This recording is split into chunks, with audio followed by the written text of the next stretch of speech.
স্ত্রী পুত্রের বাইরে কর্মীদের মূল্যায়ন করে প্রভাবমুক্ত উপজেলা নির্বাচনের কথা বলেছেন আওয়ামী লীগ সভাপতি ও প্রধানমন্ত্রী শেখ হাসিনা। যারা নির্বাচন বর্জনের কথা বলে তাদের অংশ নেওয়ার সক্ষমতা আছে কিনা সেই প্রশ্নও তোলেন তিনি। থাইল্যান্ড সফর নিয়ে গণভবনে আয়োজিত সংবাদ সম্মেলনে তিনি বলেন, এই সফরে সম্পর্কের নতুন দুয়ার খুলেছে। ফারজানা রূপার প্রতিবেদন। বিকাশে কম খরচে ক্যাশ আউটের লিমিট বেড়ে 50,000, প্রিয় এজেন্টও 2টা।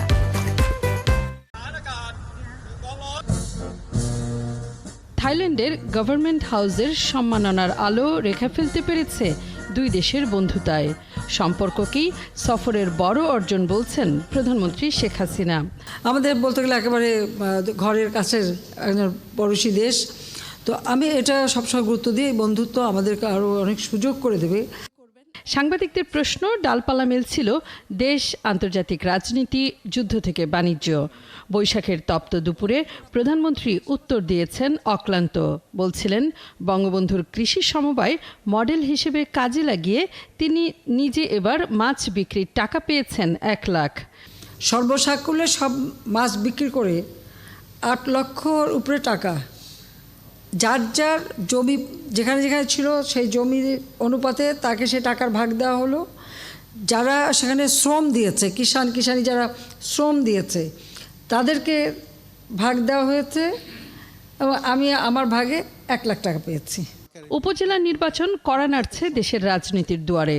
বর্জনে আছে বিএনপি সহ বিরোধী দলগুলো।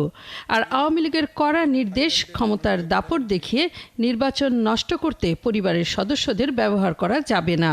যে হয়তো এক জায়গায় বউকে দিল, আরেক জায়গায় ছেলেকে দিল, আর এক জায়গায় এগুলি আসলে ঠিক না। কর্মীদেরও মূল্যায়ন করা উচিত, আর যেন বেশি প্রভাব না ফেলে।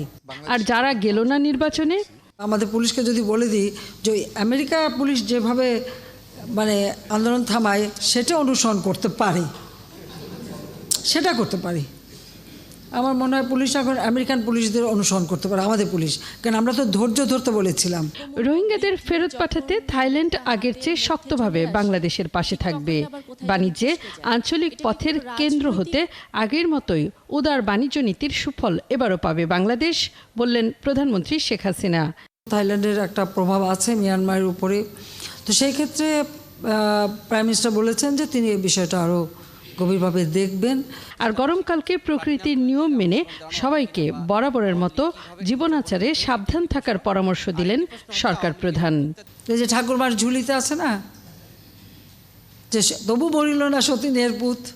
ফারজানা রূপা, 71, ঢাকা। বারবার চেষ্টা